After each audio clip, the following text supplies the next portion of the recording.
For us, coming out of the Midwest, it was almost like we always had something to prove.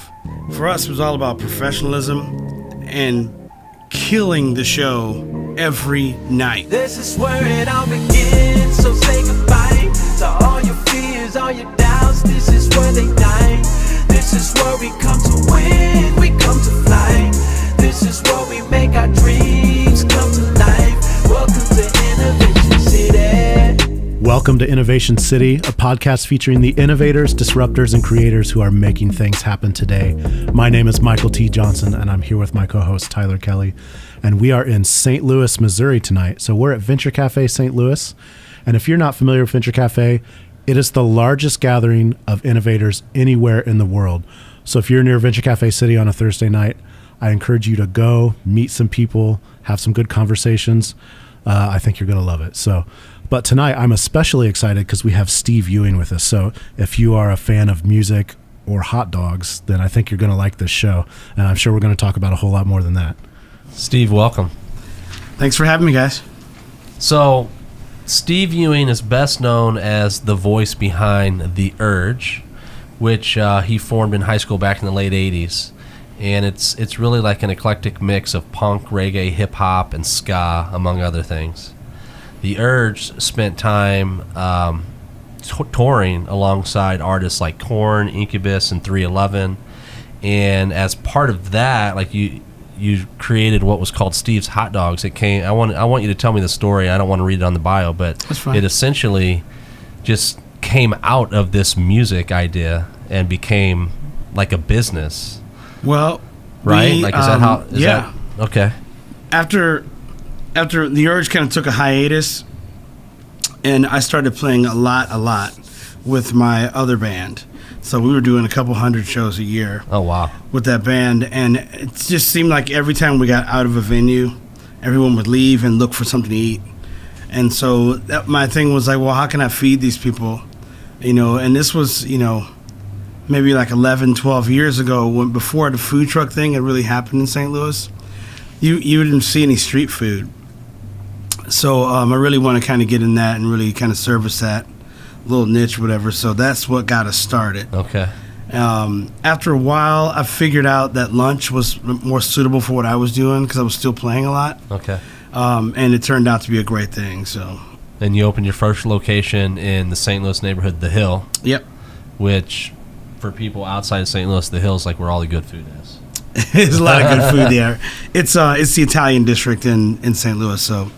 And the food is top notch. It's a killer sandwich joints and sit down restaurants. So it's a great neighborhood for food, no doubt. And you kind of do this thing with hot dogs where you just like throw all these crazy combinations together and they always seem to work. Are you the mastermind behind all those? Or?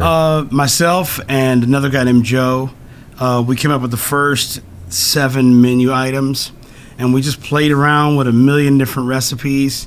And the idea was to see how far we could go, but still have a great taste, you know what I mean? And so we came up with those 7, and then we just started kind of building on that. And then occasionally a customer would come in and say, hey man, what about if you put this on a dog? And then we'll just try it and see what happens, whatever, or embellish it, And so we use a lot of ways to come up with recipes. That's cool. Yeah. We occasionally go down there for, I think it's Waffle Dog Wednesdays, right? Where you get we do dogs. waffles, yeah. So those are always pretty good. And I think a while ago, you guys did a collaboration with another restaurant from the Hill, Joya's, where your mac and cheese was part of their hot salami sandwiches, and that was a great good, collaboration. Yeah. I mean, you put mac and cheese on hot salami, it was match made in heaven. It was awesome. I mean, I think one of the reasons I'm really excited to have you on tonight is obviously we're here with like entrepreneurs and innovators, and I always think that like musicians and artists are some of the most interesting entrepreneurs because you have to combine kind of your creative self with your business minded self, and not everybody has that great that combination. So excited to learn more about all these things from you today. So cool. So first of all, you talked about The Urge being like you guys started in the 80s, right? And kind of your heyday was in the 90s, where you had like a lot of your hits that people know you for, right? What was that process like? Starting a band, then becoming a real mainstream success. Well, I mean, you got to figure in the 80s and 90s, MTV still existed as a vehicle. Yeah. and radio was a really strong vehicle too for getting music out there. So for us, that was kind of like where we were heading to. Like, okay, you know, how can we get our music to that into that car so it can get out to the people? But before that, before you get going, it was really about continuously making music, recording, putting out cassettes, CDs, whatever at the time, and then playing a lot. So we got a van and we hit the road as much as we possibly could, even if it was traveling a few hours outside of the city for a day or two. We always were moving around, and that really helped us kind of build a following outside of St. Louis and start meeting some other bands. And that's getting on tour with other bands at that time was really about making like connections, you know, meeting people out on the road and making a connection. So what have you seen in the music industry? Like, what's shifting? We talk about disruption and innovation. Like, what's happening now in the music industry, and where's it headed with kind of everything that's going on? I'm kind of, I don't want to say out of touch with like the grassroots approach to things, whatever. Now, I mean, people are streaming.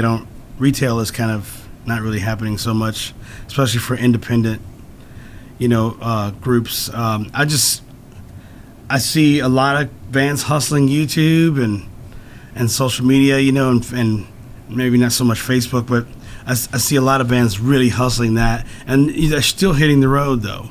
I think that's at the center of it. You gotta still get out there and perform and play, so and still make new music. So instead of making full-length albums and really going out and supporting that for months, people are releasing singles or short EPs or 7 inches or whatever, and getting out and hitting the road on them.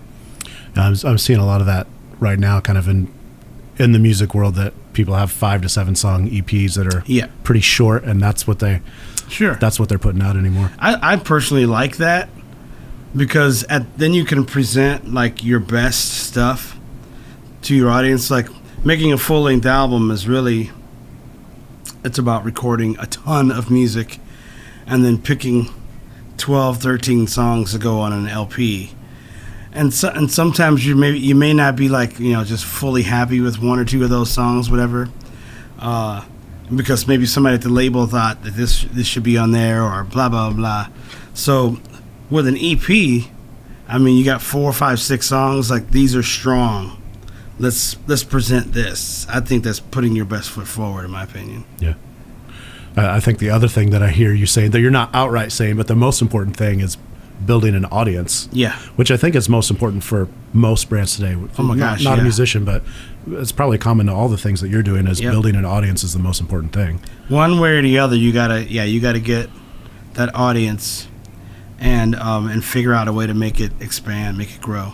So tell me about like the lessons that you learned in touring and building that, and like applying those to running a small business like a restaurant. Like, where are the correlation, the crossover? For us, coming out of the Midwest, it was almost like we always had something to prove. So for us, it was all about professionalism and killing the show every night.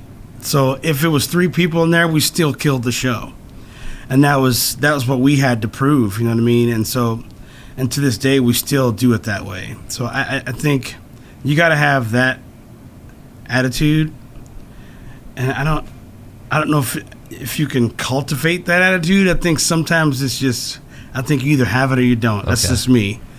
Like, you go out as a rock band, you go out to kill it every night, whatever. And we enjoy doing it, you know. I think that's a big part for us. It's like, and one thing that everybody always said about the Urge is like, man, they kill it every time, and that's just, you're never going to see us half-ass it. And I think that is like business, like with anything else. Like, if you make food, like, you want to make sure you make that food killer every day. The one time you mess it up, then it's just like, oh man, it was messed up that day. Yeah. And then that customer may never come back. Yeah. You know what I mean? Or they might put you on the back burner, you know what I mean? So it's kind of that thing. It's like, you just have to kill it every time. it's one thing I know. Like I have restaurants that I love, and then like they get a new cook or something, and it's a little bit different. If something's a little off, yeah. And that's like one of the biggest things for restaurants is consistency. It's hard, yeah. That's probably one of the most difficult things, and you kind of have to be on things all the time, yeah. So, what are some of the like challenges that you have, coming from a life on the road to like setting down brick and mortar, which now you have two shops, right? Yep. Like, so what are some of the challenges that you face as a small business owner? Consistency, like we were talking about. Initially, funding. That was, obviously that's a challenge for all small businesses. Really just trying to grow the brand bigger and bigger. So we have two shops in the city, and so we're trying to expand the presence outside of the city into the county, maybe into some other cities, whatever. And so that requires us, doing some festivals, some events, doing some catering, things like that, just getting the name out. So that's definitely a challenge for us. So I know like your second location, you guys did crowdfunding. So tell me about that process of crowdfunding, or just funding in general. Like tell me about that process, what you found to be helpful or useful, what was successful for you. Yeah. I would recommend it. But I would also recommend hiring a campaign manager, because it's a massive amount of work. There's so many moving pieces, you know what I mean? So you have all these people that are donating and they're contributing, and so you got to make sure you take care of those people. So that was I wouldn't want to say it was difficult. It just was it was a lot of work. You did that by yourself? No. So I had, so you had a manager. Yeah, I hired a manager to run the campaign. Because initially I looked at this and I'm like, oh yeah, I can do it. But I also remember running similar type merchandise things. But we used to run our own merchandise back in the day, and I did it out of my parents' house. And I remember, you sell things to people, but then there's also the customer service end of it, which is fielding calls. You make mistakes, things like this. You have to do customer service, and that's hard. And so I was like, I need to hire somebody to help me out on the back end of this, and someone who's really good at being creative and pushing out things social media wise and email. So it worked. It was awesome. Not only did we raise the money, but within 5 weeks, we got pretty much the whole city knowing that we were in existence. You know what I mean? So it was cool. It seems like an added benefit, not just that you raise the money, but the campaign brings you brand awareness, like you're talking about. I would recommend people do it just for that. I mean, if you're just raising a little bit of money for refrigeration or repairs or whatever, do it just because it really gets you out there. Yeah. That's an interesting thought when you're talking about building audiences, building a community, and funding, and your brand as a whole. I mean, kind of that idea of somebody can basically buy in to be a part of your brand. They're automatically a part of your story then. It's pretty amazing. They've invested in it. So that's a cool way. I haven't thought of it before.